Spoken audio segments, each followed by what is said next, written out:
ಇದೇನಯ್ಯ ಗೌಡ್ರು 3 ಲಕ್ಷ ರೂಪಾಯಿ ಹಣ ತಂದು ಕೊಡ್ತಾರೆ ಅನ್ಕೊಂಡ್ರಿ, ಬರೀ 1 ಲಕ್ಷ ರೂಪಾಯಿ ಅಷ್ಟೇ ಕೊಟ್ಟು ಹೋದ್ರಲ್ಲ. ಅಲ್ಲ, ಸಂತೆ ಬಾಗಲಲ್ಲಿ ಸುಂಕ ಕಟ್ಟೋರಾಗಿ ಈ ಗೌಡ ಚಿಲ್ಡ್ರೆ ತಂದು ಕೊಟ್ರೆ ನಮ್ಗೇನು ಪ್ರಯೋಜನ ಅಂತೀನಿ. ಮತ್ತೆ ಏನ್ ಪ್ಲಾನ್ ಮಾಡಿದ್ವಿ? ಬಾಯಿ ಹೇಳ್ತೀನಿ.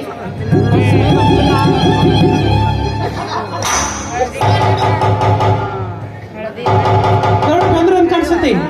ನಾನು ಹೋಗಿ ಬಾಗಲ್ ತೆಗಿತೀನಿ. ನೀನು ಅಳತಾನಿಲ್ಲ, ನೀನು ಬೈತೀನಿ ನೋಡಿ ನಾನೀಗ. ಯಾಕೆ?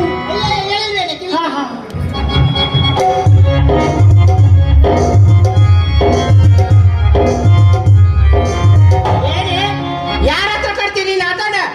ನಿನಗೆ ಲಕ್ಷಾಂತರ ರೂಪಾಯಿ ಖರ್ಚು ಮಾಡಿ ಗೆಜ್ಜೆ ಪೂಜೆ ಮಾಡಿಸಿರೋದು ಅಡಿಗೆ ಮನೆಯಲ್ಲಿ ಕುಳ್ಕೊಂಡು ಮುಖಕ್ಕೆ ಮಸಿ ಬೆಳ್ಕೊಳ್ಳಿ ಅಂತ ಅಲ್ಲ. ನಿನಗೆ ಸಾಕಷ್ಟು ದುಡಿಸಿರಿ ನಾಟಕ ಕಲ್ಸಿರೋದು ಏನ್ಕೋಸ್ಕರ? ನಾನು ಯಾರನ್ನು ತೋರಿಸ್ತೀನಿ ಅವ್ರ ಹತ್ರ ಕುಳಿಯೋದಕ್ಕೋಸ್ಕರ. ಅವಳ ಬೈತಾ ಇದ್ದೀನಿ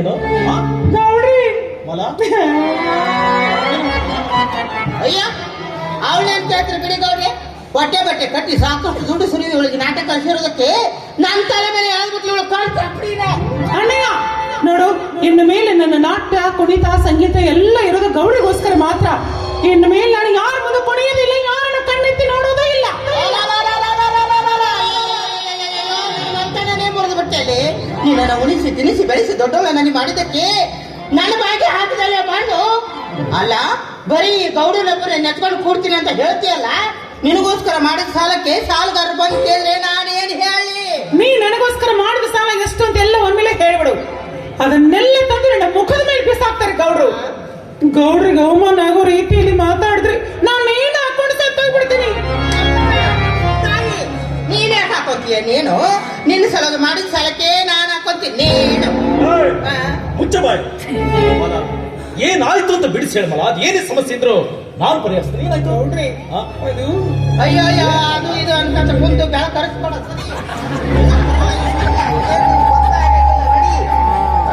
ನೋಡಿ ಗೌಡ್ರಿ, ಇವಳಿಗೆ ಇನ್ಮೇಲೆ ಈ ಸಂಗೀತ ನೃತ್ಯ ಯಾವುದು ಇಷ್ಟ ಇಲ್ವಂತೆ. ನಮ್ಮ ಮನಸ್ಸಿನ ಸಂಪ್ರದಾಯದಲ್ಲಿ ನಿತ್ಯ ಮುತ್ತೈದೆ ಆಗಿರೋದಕ್ಕೆ ಇವಳಿಗೆ ಇಷ್ಟ ಇಲ್ವಂತೆ. ಸೀತಾ, ತಾರಾ, ಅಹಲ್ಯ, ಮಂಡೋದರಿ ಈ ಪಂಚಕನ್ಯರಾಗಿ ಮಹಾಪತಿರತಿಯಾಗಿ ನಿಮ್ ಜೊತೆ ಮದುವೆ ಮಾಡ್ಕೊಂಡು ನಿಮ್ ಮನೇಲೆ ಕಾಯಮಾಗಿ ಇರ್ತಾಳೆ. ಅದೇ ಸಾಧ್ಯ ಮಾಲ. ಈಗಾಗಲೇ ನನ್ನ ಮದುವೆ ಆಗಿದೆ. ಅಯ್ಯೋ ಅಯ್ಯೋ ಅಯ್ಯೋ ಅಯ್ಯೋ, ನಾನೇನ್ ಮೊದಲೇ ಹೇಳಿಲ್ವೇನೆ ಗೌಡ್ರು ಇದೇ ಮಾತು ಹೇಳ್ತಾರೆ ಅಂತ? ಹೇಳಿ ಬಿಡು ಅಣ್ಣಯ್ಯ, ಅವ್ರಿಗೆ ಮದುವೆಯಾಗಿ ಮನೆಯಲ್ಲಿ ಹೆಂಡತಿ ಇರೋ ವಿಷಯ ನಮ್ಗೆ ಗೊತ್ತಿಲ್ವೇನು? ಆದ್ರೂ ಅವರನ್ನೇ ಮದುವೆ ಆಗ್ತೀನಿ ಅಂತ ಹೇಳ್ತೀಯಲ್ಲ, ಹೇಳಿ ನಿನ್ ಬುದ್ಧಿಗೆ ನಾನು. ಗೌಡ್ರಿ ನೋಡಿ, ನನ್ನ ತಂಗಿ ನಿಮ್ಮ ಸಲುವಾಗಿ ಹುಚ್ಚಿಡಿಸ್ಕೊಂಡು ಹುಚ್ಚೆ ಆಗಿಬಿಟ್ಟಿದ್ದಾಳೆ. ಇವಳು ಹೀಗೆ ಮಾಡ್ತಾ ಇದ್ರೆ ನಮ್ ಕುಲ್ಕ ನಡೆಯೋದು ಹೇಗೆ? ಸಾಲಗಾರ ಸಾಲ ಮುಡಿಸೋದು ಹೇಗೆ? ನೀವೇ ಹೇಳ್ರಿ ಗೌಡ್ರಿ, ನೀವೇ ಹೇಳ್ರಿ. ಮಾಲ, ಈ ನಿಮ್ಮ ಸಂಪ್ರದಾಯ ದೇವದಾಸಿ ಪದ್ಧತಿ ಇದನ್ನೆಲ್ಲ ಬಿಟ್ಟು ನೀನ್ ಕಾಯಮಾಗಿ ನನ್ನ ಜೊತೆನೇ ಇರೋದಾದ್ರೆ ನನ್ನ ಪಾಲ್ಯ ಹೊಲ ಮನೆ ಆಸ್ತಿ ಎಲ್ಲವನ್ನು ಮಾರಿ ನಿಮ್ ಸಾಲ ನಾನ್ ತೀರಿಸ್ತೀನಿ. ನೋಡಿ ಗೌಡ್ರೆ, ನೀವು ಹೇಳೋದೇನೆ ಒಪ್ಪುವಂತ ಮಾತೇ. ಆದ್ರೆ ಇಷ್ಟು ವರ್ಷ ಈ ವೃತ್ತಿಯನ್ನು ಮಾಡ್ಕೊಂಡು ಬಂದ ನಾವು ಒಮ್ಮಿದ್ದೊಮ್ಮಲೆ ಬಿಡ್ಬೇಕಂದ್ರೆ ನೀವೊಂದು ಕೆಲಸಕ್ಕೆ ಸಿದ್ಧರಾಗಬೇಕಾಗುತ್ತೆ. ಅಂದ್ರೆ ನೀವು ನನ್ನ ತಂಗಿ ಕೊರಳಿಗೆ ತಾಳಿ ಕಟ್ಟದೇ ಇದ್ರೂ ಪರವಾಗಿಲ್ಲ, ನನ್ನ ತಂಗಿಯನ್ನ ನಿಮ್ಮ ಮನೆಯಲ್ಲಿ ನಿಮ್ಮ ಕಾಸ ಕೋಣೆಯಲ್ಲಿ ಇಟ್ಕೊಂಡು ಹೆಂಡತಿ ತರನೇ ನೋಡ್ಕೊಂಡು ಹೋಗಬೇಕು. ಅಷ್ಟೇ ನಮ್ಮ ಅಣ್ಣ ಹೇಳೋದು ನಿಮಗೆ. ಗೌಡ್ರಿ, ನಿಮ್ಮನ್ನ ಬಿಟ್ಟು ಒಂದು ಕ್ಷಣನೂ ಇರಕ್ಕಾಗಲ್ಲ ನನಗೆ. ನನಗೂ ಅಷ್ಟೇ ಮಾಲ, ನಿನ್ನನ್ನು ಬಿಟ್ಟು ಒಂದು ಕ್ಷಣನೂ ಇರಕ್ಕಾಗಲ್ಲ. ಆದ್ರೆ ಏನ್ ಮಾಡೋದು ಮಾಲ, ಮನೇಲಿ ನಮ್ಮ ತಂದೆ, ನನ್ನ ಹೆಂಡತಿ, ನನ್ನ ತಂದೆ ಸ್ನೇಹಿತ ಇಮಾಮ್ ಸಾಬ್ ಬೇರೆ. ಛೆ, ಇದೆಲ್ಲ ಆಗದ ಮಾತು ಮಾಲ, ಇದೆಲ್ಲ ಆಗದ ಮಾತು. ಅಂದ್ರೆ ನಾವು ನಮ್ಮ ಕುಲಕಸಬ, ನಮ್ಮ ಸಂಪ್ರದಾಯ ಇದನ್ನೆಲ್ಲ ಬಿಟ್ಟು ನಿಮ್ಮನ್ನೇ ನಂಬಿ ಬರ್ತಾ ಇಲ್ವೇನು? ನೀ ಹೇಳೋದನ್ನ ಸರಿ ಮಾಲ, ಆದ್ರೆ ಈ ವಿಷಯದ ಬಗ್ಗೆ ಒಂದು ಯೋಚನೆ ಮಾಡ್ಲಿಕ್ಕೆ ಸ್ವಲ್ಪ ಟೈಮ್. ನೋಡಿ ಗೌಡ್ರೆ, ನೀವು ಬೇಕಾದಷ್ಟು ಟೈಮ್ ತಗೊಳ್ಳಿ, ನಿಮಗೆ ಯಾರು ಬೇಡ ಅಂತಾರೆ. ಆದ್ರೆ ನನ್ನ ತಂಗಿಲ್ ಮಾತ್ರ ಕೈ ಬಿಡ್ಬೇಕು. ಮಾಲ ನನ್ನ ಜೀವ ಕಣೋ, ಅವಳನ್ನು ಕೈ ಬಿಡೋದಿರ್ಲಿ, ಅವಳನ್ನು ಬಿಟ್ಟು ಒಂದು ಕ್ಷಣ ಇರಕ್ಕಾಗಲ್ಲ ನನಗೆ. ನೋಡಮ್ಮ, ಗೌಡ್ರೆ, ಬ್ಯಾಂಕ್ ಬ್ಯಾಲೆನ್ಸ್ ಕಟ್ಟಬೇಕಿತ್ತು. ಹೌದಾ? ನೀವು ಹಣ ತಂದಿದ್ರೆ ಹೋಗಿ ಕಟ್ಟಿ ಬಂದ್ಬಿಡ್ತೀವಿ. ಏನಯ್ಯ ನೀನು ಯಾವಾಗ ನೋಡಿದ್ರೆ ಹಣ ಹಣ ಅಂತಿರ್ತೀಯಲ್ಲ? ಈಗ ತಾನೇ ಬಂದಿದ್ದಾರೆ, ನಿಧಾನವಾಗಿ ಕೇಳಿದ್ರೆ ಆಗಲ್ವೇನು? ನಿಧಾನ ಮಾಡಿದ್ರೆ ಆತವ ಕ್ಲೋಸ್ ಆಗಿಬಿಡ್ತೈತಿ. ಕೌಂಟ್ರು ದುಡ್ಡು ಕಟ್ಟೋದು ಬ್ಯಾಂಕ್ ಕೌಂಟ್ರು. ಏನಮ್ಮ ನೀನು ಬಂದು ಸ್ವಲ್ಪ ರೆಸ್ಟ್ ಮಾಡೋದಕ್ಕೂ ಬಿಡೋದಿಲ್ವಲ್ಲ? ಮಾಡ್ಲಿ ರೆಸ್ಟ್, ದುಡ್ಡು ಕೊಟ್ಟು ರೆಸ್ಟ್ ಮಾಡ್ಲಿ. ಕೊಡ್ತಾರೆ ಎಷ್ಟು ಕಟ್ಬೇಕಾಗಿತ್ತು? 25,000 ಬಿಡ. ಕೊಟ್ಬಿಡಿ ಗೌಡ್ರಿ, 25,000 ರೂಪಾಯಿ ಹಣ ಅಂತ ಯಾವಾಗ ನೋಡಿದ್ರೆ ಹಣ ಹಣ ಹಣ ಅಂತಿರ್ತಾನೆ.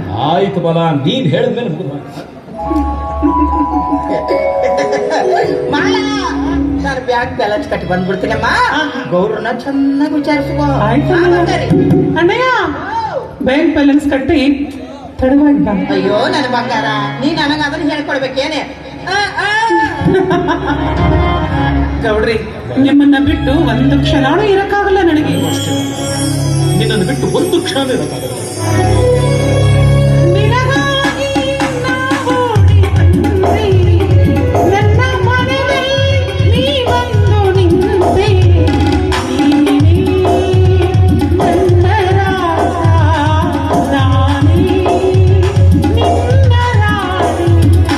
ನಿನಗಾಗಿ ನಾವೋಡಿ ಬಂದೆ, ನನ್ನ ಮನದಲ್ಲಿ ನೀ ಬಂದು ನಿಂತೆ, ನೀನೇ ನನ್ನ ರಾಜ, ನಾನೇ ನಿನ್ನ ರಾಣಿ.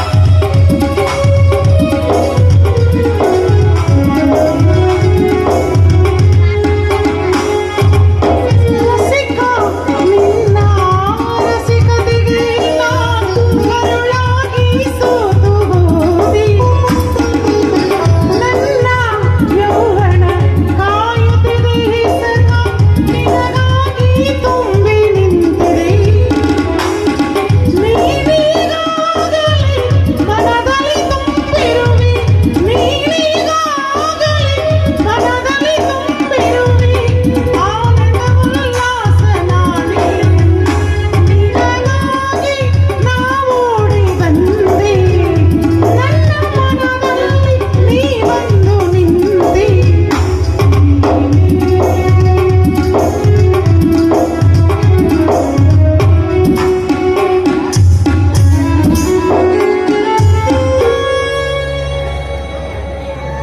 ಯಾರಿದ್ದೀರಿ ಮನೆಯಲ್ಲಿ? ಯಾರು ಕಾಣಿಸ್ತಾನೆ ಇಲ್ವಲ್ಲ?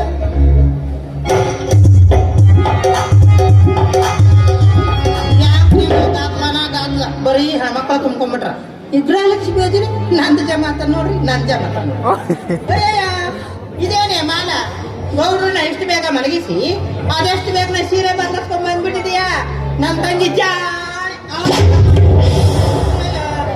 ನಮ್ಮ ಮನೆಗೆ ಬರೋಕೆ ಗಣಸರಿಗೆ ಮಾತ್ರ ಅವಕಾಶ. ನೀನಾಗೆ ಈ ಮನೆಗೆ ಬಂದೆ? ಯಾರೇ ನೀನು? ನಾನು ಈ ಊರಿನ ವೀರಭದ್ರಗೌಡರ ಸೊಸೆ, ಶಿವನಗೌಡರ ಹೆಂಡತಿ. ಈ ಶಿವನಗೌಡ್ರು ಹೇಳ್ತೀನಿ ನೀನು.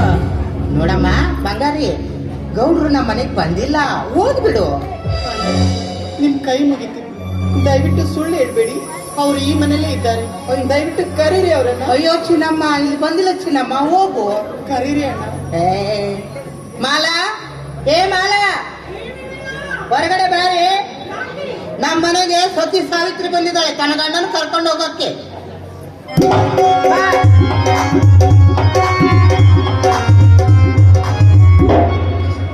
ಅಣ್ಣಯ್ಯ, ಯಾರಿವು? ತನ್ನ ಗಂಡನ 10 ವರ್ಷದಲ್ಲಿ ಇಟ್ಕೊಳಕ್ ಆಗ್ದಿರೋ ಇವಳು ನಮ್ಮ ಮನೆ ಹುಡ್ಕೊಂಡ್ ಬಂದಿದ್ದಾಳೆ ತನ್ನ ಗಂಡನ ಕರ್ಕೊಂಡು ಹೋಗಕ್ಕೆ. ಓಹೋ, ಗೌಡ ಹೆಂಡತಿ ಏನು? ಅವಳೇ ನೋಡಮ್ಮ ಇವ್ಳು. ನೋಡಮ್ಮ, ನಾನು ಯಾರನ್ನೂ ನನ್ನ ಮನೆಗೆ ಬಾ ಅಂತ ಕರೆಯೋದೇ ಇಲ್ಲ, ಇಲ್ಲಿಂದ ಹೋಗು ಅಂತ ಕಳಿಸೋದೇ ಇಲ್ಲ. ತಮ್ಮ ಮನೆಯಲ್ಲಿ ಸಿಗಲಾರದ ಸುಖ ಸಂತೋಷನ ಹುಡುಕಿಕೊಂಡು ನನ್ನ ಮನೆಯವರೆಗೆ ಬಂದಿರುವ ರಸಿಕರಣ ಇಲ್ಲಿಂದ ಹೋಗು ಅಂತ ನಾನು ಎಂದು ಕಳಿಸೋದೇ ಇಲ್ಲ. ನಾನ್ ಮಾಡ್ತಾ ಇರೋ ತಪ್ಪುನೂ ಅಲ್ಲ. ನೀನು ಮಾಡ್ತಿರುವುದು ತಪ್ಪು ಅಂತ ಹೇಳಿ ನಿನ್ನನ್ನು ದೂಷಿಸುವುದಕ್ಕೆ ನಾನಿಲ್ಲಿಗೆ ಬಂದಿಲ್ಲ. ಗಂಡ ಆದವನು ಅಡ್ಡದಾರಿ ಹಿಡಿದನ್ನು ಕಂಡು ಅವರನ್ನು ಸರಿ ದಾರಿಗೆ ತರಬೇಕಾಗಿರುವುದು ಹೆಂಡತಿಯಾದವರ ಕರ್ತವ್ಯ. ನಿನ್ನ ಕೈ ಮುಗಿತೀನಿ, ನಮ್ಮವರನ್ನು ಬಿಟ್ಬಿಡಮ್ಮ. ನಿನ್ನ ಕಾಲಿ ಕಳ್ತೀನಿ, ಅವರನ್ನ ನನ್ನ ಜೊತೆ ಕಳಿಸ್ಬಿಡಮ್ಮ. ಈ ರೀತಿ ಅಸಹಾಯಕತೆಯಿಂದ ನನ್ನ ಮನೆಗೆ ಬಂದು ನನ್ನ ಕಾಲು ಹಿಡಿಯೋದು ನೋಡಿದ್ರೆ ನನಗೆ ತುಂಬಾ ಹೇಸಿಗೆ ಅನಿಸ್ತಾ ಇದೆ. ಕಾಲು ಹಿಡಿದು ಬೇಡಿದರೆ ಕರಗದಿರ ಕಲ್ಲು ಹೃದಯದ ನಿನಗೆ ಕರತೆಯರ ನಿಟ್ಟುಸಿರಿನ ತಾಪ ಹೇಗೆ ಅರ್ಥವಾದಿತ್ತು? ಈ ಪ್ರಪಂಚದಲ್ಲಿ ಕರುಣೆ ಮಮತೆಗಿಂತ ಹಣವೇ ಹೆಚ್ಚೆಂದು ತಿಳಿದಿರುವ ನಿನಗೆ ನನ್ನ ಮನಸ್ಸಿನ ನೋವು ಹೇಗೆ ಅರ್ಥವಾಗಬೇಕು? ನೋಡು, ಬಾ ಇದೆ ಅಂತೇನೇನು ಮಾತಾಡಬೇಡ. ಪ್ರತಿಷ್ಠೆಗೆ ಪುಷ್ಪಕ ವಿಮಾನದಂತಿರುವ ಹಣಾನ ಎಲ್ಲರೂ ಒಂದೊಂದು ರೀತಿಯಲ್ಲಿ ಸಂಪಾದನೆ ಮಾಡ್ತಾರೆ. ನಾನು ನನ್ನ ಮೈ ಮಾರ್ಕೊಂಡು ಸಂಪಾದನೆ ಮಾಡ್ತೀನಿ. ಅದು ತಪ್ಪು ಅಂತ ಹೇಳೋದಕ್ಕೆ ನೀನಾರೇ? ನೀನು ಮಾಡುತ್ತಿರುವುದು ಸರಿಯೋ ತಪ್ಪು ಅಂತ ನಿರ್ಧರಿಸುವುದಕ್ಕೆ ನಾನಿಲ್ಲಿಗೆ ಬಂದಿಲ್ಲ. ನಾನಿಲ್ಲಿಗೆ ಬಂದಿರುವುದು ನನ್ನ ಗಂಡನಿಗೋಸ್ಕರ. ಅವರಿಲ್ಲದೆ ನನಗೆ ಬದುಕಿಲ್ಲ. ನೊಂದ ಹೆಣ್ಣಿನ ಮನಸ್ಸನ್ನು ಅರ್ಥ ಮಾಡಿಕೊಂಡು ಅವರನ್ನ ನನ್ನ ಜೊತೆ ಕಳಿಸ್ಕೊಡಮ್ಮ. ನಿನ್ನ ಹತ್ರ ಸೇರಿಕೊಂಡು ಬೇಡ್ಕೊಳ್ತಾ ಛೀ, ನೀನು ನನ್ನ ಮನೆಗೆ ಬಂದ ಹಾಗೆ ನಾನೇನು ನಿನ್ನ ಮನೆಯವರೆಗೆ ಬಂದು ನಿನ್ನ ಗಂಡನ ಬಾ ಅಂತ ಕರೆದುಕೊಂಡು ಬಂದಿಲ್ಲ. ಅವರನ್ನ ಕರಿತೀನಿ, ಬಂದ್ರೆ ಕರೆದುಕೊಂಡು ಹೋಗು. ಅಣ್ಣಯ್ಯ, ಗೌಡ್ರೆ ಹೊರಗಡೆ ಬನ್ನಿ, ನಿಮ್ ಶ್ರೀಮತಿ ಅವ್ರು ಬಂದಿದ್ದಾರೆ. ಯಾಕೆ ಇಲ್ಲಿ ಬಿಟ್ಟು ಬಂದಿದ್ದಾರೆ? ಎಲ್ಲಿಗೆ ಬರಬಾರ್ದು ಅಂತ ಅನ್ಕೊಂಡಿದ್ದೆ. ವಿಧಿಯಲ್ಲಿ ಕರೆದುಕೊಂಡು ಬಂದಿರಿ. ರೀ, ನಿಮ್ ಕೈ ಮುಗಿತೀನಿ. ಇಷ್ಟು ದಿನ ಆದದ್ದೆಲ್ಲ ಆಗೋಯ್ತು. ಇನ್ಮೇಲಾದ್ರೂ ಬದಲಾಗಿ ನನ್ನೊಂದಿಗೆ ಮನೆಗೆ ಬನ್ನಿ, ನನ್ನ ಜೊತೆ ಮಾತನಾಡಿ. ನೋಡು, ನಿನ್ನೊಂದಿಗೆ ಮಾತನಾಡದಿರ್ಲಿ, ನಿನ್ನ ಮುಖ ನೋಡಿದ್ರೆ ಹೆಸರಿಗೆ ಬರ್ತಾ ಇದೆ. ಮೊದಲಿನಿಂದ ಹೊರಟೋದು ನೀನು. ನಿಮ್ಮನ್ನು ಬಿಟ್ಟು ಹಾಗೆ ಹೋಗೋದಕ್ಕೆ ಇವಳಂತೆ ನಾನು ನಿನ್ನನ್ನು ಬಿಟ್ಟುಕೊಂಡವಳಲ್ಲ. ಸಾವಿರಾರು ಜನರ ಮಧ್ಯದಲ್ಲಿ ಅಗ್ನಿ ಸಾಕ್ಷಿಯಾಗಿ ನಿಮ್ಮ ಕೈಯಿಂದ ತಾಳಿ ಕಟ್ಟಿಸಿಕೊಂಡ ಬಂದ ನಿಮ್ಮ ಹೆಂಡತಿ. ನಿಮ್ಮ ಒಳ್ಳೆಯದು ಕೆಟ್ಟದ್ದು ವಿಚಾರಿಸುವುದಕ್ಕೆ ಹಾಕಿರುವುದು ನಿಮ್ಮ ಧರ್ಮಪತ್ನಿಯಾದ ನನಗೆ ಹೊರತು ನೀವಿಟ್ಟುಕೊಂಡಿರುವ ವೇಶ್ಯೆಗಲ್ಲ. ಪವಿತ್ರ ಹೆಣ್ಣೆ, ನಿನ್ನ ನಾಡಿಗೆ ಕತ್ತರಿಸಿ ಬಿಟ್ಟೇನು. ತಾಳಿ ಕಟ್ಟಿದ ಧರ್ಮ ಸಂಕಟ ಇರಬೇಕಾಗಿದೆ. ಇಲ್ಲದೆ ಇದ್ರೆ ಇನ್ನು ಕೊಂದು ಹಾಕಿ ಬರ್ತಾ ಇದ್ದೆ. ಹೆಂಡತಿಯನ್ನು ಅಧಿಕಾರದಿಂದ ಇವತ್ತಾದ್ರೂ ನನ್ನ ಮೇಲೆ ಕೈ ಮಾಡಿದ್ರಲ್ಲ ಅಂತ ನಾನು ಹೆಮ್ಮೆ ಪಡ್ತೀನಿ. ಹೆಮ್ಮೆ ಪಡ್ತೀನಿ. ಇವತ್ತು ನೀವು ನನ್ನನ್ನು ಕೊಂದಾಕಿದ್ರು ಮುತ್ತೈದೆಯಾಗಿ ಸಾಯ್ತಾ ಇದ್ದೀನಲ್ಲ ಅಂತ ಸಂತೋಷ ಪಡ್ತೀನಿ ಹೊರತು ಭಯ ಪಡುವ ಹೆಣ್ಣು ನಾನಲ್ಲ ರೀ. ನಿನಗೆ ಗಂಡಾನು ಅಭಿಮಾನ ಇದ್ರೆ ಮೊದಲಿನಿಂದ ಹೊರಟೋಗು. ಆ ಅಭಿಮಾನದಿಂದಲೇ ನೀವಿದ್ದಲ್ಲಿಗೆ ಹುಡುಕಿಕೊಂಡು ಬಂದಿದ್ದೀನಿ. ಇದು ನಿಮಗೋಸ್ಕರ ಬದುಕಿರುವ ಜೀವ. ನನ್ನೆಲ್ಲ ಅದೇನು ಕೊರತೆ ಇದೆಂದು ನೀವು ಇವಳ ಸಹವಾಸ ಮಾಡಿ ಮನೆಯಲ್ಲಿದ್ದೀರಿ. ನಾನು ಗಂಡಸು. ಇನ್ನು 10 ಹೆಣ್ಣುಗಳ ಸಹವಾಸ ಮಾಡಿದ್ರು ಅದನ್ನು ಕೇಳುವ ಹಕ್ಕು ನಿನಗಿಲ್ಲ. ಗಂಡನಾದವನು ಹೆಂಡತಿ ಬದುಕಿದ್ದರೂ ಬೇರೊಬ್ಬಳ ಸಹವಾಸ ಮಾಡಿದಾಗ ಅದನ್ನು ಖಂಡಿಸುವ ಹಕ್ಕು ಹೆಂಡತಿಗಿದೆ ರೀ. ಕೊನೆಯದಾಗಿ ನಿಮಗೊಂದು ಮಾತು ಹೇಳ್ತಿದ್ದೀನಿ, ಚೆನ್ನಾಗಿ ನೆನಪಿನಲ್ಲಿ ಇಟ್ಟುಕೊಂಡವಳು ನಿಮ್ಮ ಕೈಯಲ್ಲಿ ಹಣ ಇರುವವರೆಗೂ ಮಾತ್ರ. ಆದ್ರೆ ಕಟ್ಟಿಕೊಂಡವಳು ನಿಮ್ಮ ದೇಹದಲ್ಲಿ ಕೊನೆ ಉಸಿರಿರುವವರೆಗಿರುತ್ತಾಳೆ ಅನ್ನೋದನ್ನ ಮಾತ್ರ. ನನ್ನೊಂದಿಗೆ ಇಷ್ಟೆಲ್ಲ ಮಾತನಾಡೋ ನೀನು ನಿನ್ನನ್ನು ಮೋಸ್ತಂದಿ ನನ್ನನ್ನು ಕೊರಳಿ ಕಟ್ಟಿನಲ್ಲ. ಓ ಮುಸಲ್ಮಾನ್, ಆ ನಿನ್ನ ಸಾಕು ತಂದೆ ಹತ್ರ ನಿನ್ನ ಹುಟ್ಟಿನ ಮೂಲವಾದರೂ ತಿಳಿತಾ ಇತ್ತಲ್ಲೇ. ಅದೊಂದು ಒಡೆಯದ ಒಗಟಾಗಿದೆ ಇಂದಿಗೂ ನನ್ನ ಬಾಳು. ಹೋಗಿ ಆ ಸಾವನ್ನ ಕೇಳು. ನಿನ್ನ ಹುಟ್ಟಿಗೆ ಕಾರಣ ಅಂದ್ರೆ ನನ್ನ ತಂದೆ ಯಾರು ಅಂತ ನೋಡು. ನಿನ್ನ ಹುಟ್ಟಿನ ಸ್ಪಷ್ಟ ಚಿತ್ರಣ ತಿಳಿದ ಮೇಲೆ ನಾನು ನಿನ್ನೊಂದಿಗೆ ಸಂಸಾರ ಮಾಡುವುದು ಅಂತ ಹೇಳೋರಿಗೆ.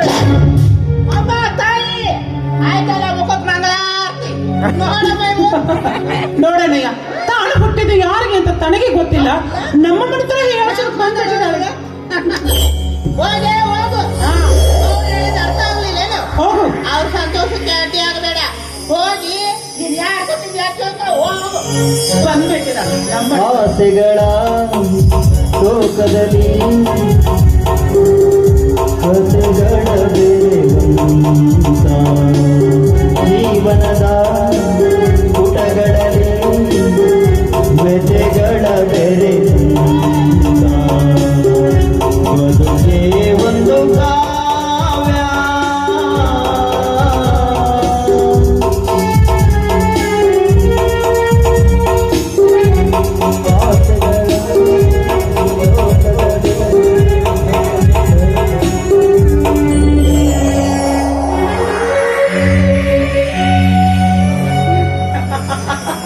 ನೋಡನಯ್ಯ, ಅಲ್ಲ ನಮ್ಮನೆ ಹುಡ್ಕೊಂಡು ಬಂದ್ಬಿಟ್ಟಿದ್ದಾಳೆ. ಎಷ್ಟು ಧೈರ್ಯ ಇರ್ಬೇಕು ಇವಳಿಗೆ.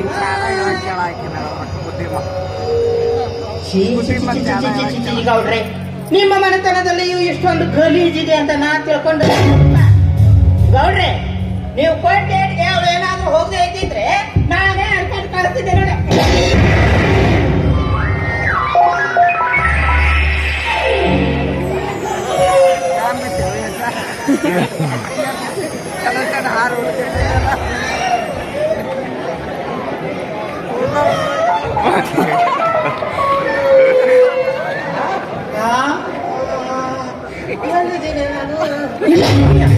ಎಲ್ಲಿಗೆ ಹೋಗ್ತೀಯ?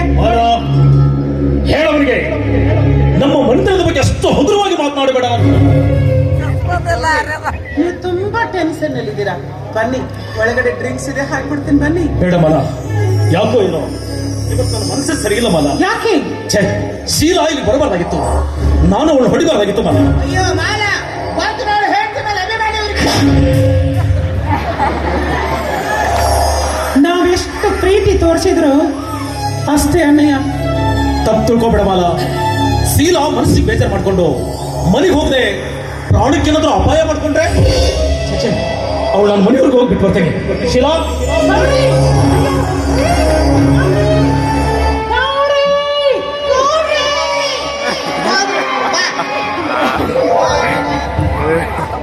ಇದೇನಣ್ಣಯ್ಯ, ಕೇಸು ಉಲ್ಟಾ ಹೊಡೆದು ಬಿಡ್ತಲ್ಲ. ಹೊಡಿಲಿ ಬಿಡೆ. ಅಲ್ಲ, ತಮ್ಮಲ್ಲಿರೋ ಹಣ ಎಲ್ಲ ಖಾಲಿ ಆದ್ಮೇಲೆ ಇಂಥ ಗೌಡ್ರನ್ನ ಎಷ್ಟು ಜನ ಹೊರಗೆ ಹಾಕಿಲ್ಲ ನಾವು ಈ ಮನೆಯಿಂದ. ಆದ್ರೆ ಆ ಗೌಡನ ತಿಜೋರಿ ಇನ್ನೂ ಖಾಲಿ ಆಗೇ ಇಲ್ವಲ್ಲ. ಈ ಗೌಡ ಬಂದಾಗಲೂ ಇಷ್ಟೊಂದು ಹಣ ತಂದು ಕೊಡ್ತಾನಲ್ಲ, ಎಲ್ಲಿಂದ ಅಂತ ತಿಳ್ಕೊಂಡಿದೀಯಾ? ಎಲ್ಲಿಂದ? ಆ ರಾಮ್ಜಿ ಶೆಟ್ಟಿನ ಹತ್ರ. ಈ ಗೌಡ ರಾಮ್ಜಿ ಶೆಟ್ಟಿನ ಹತ್ರ ಮಾಡಿದ 10 ಲಕ್ಷ ರೂಪಾಯಿ ಸಾಲಕ್ಕೆ ಈಗ ಅವ್ರಿಗಿರೋ ಮನೆನ ಆಡ್ಬಿಟ್ಟಿದ್ದಾನಂತೆ. ಆ ವಿಷಯ ನನಗ್ ಗೊತ್ತಾಯ್ತು. ನಾನು ಆ ರಾಮ್ಜಿ ಶೆಟ್ಟಿನ ಹತ್ರ ತಲೆ ಓಡಿಸಿದೆ. ಹೇಗೆ? ಯಾಕೆ ಅಂದ್ರೆ ಆ 10 ಲಕ್ಷ ರೂಪಾಯಿ ನಾವು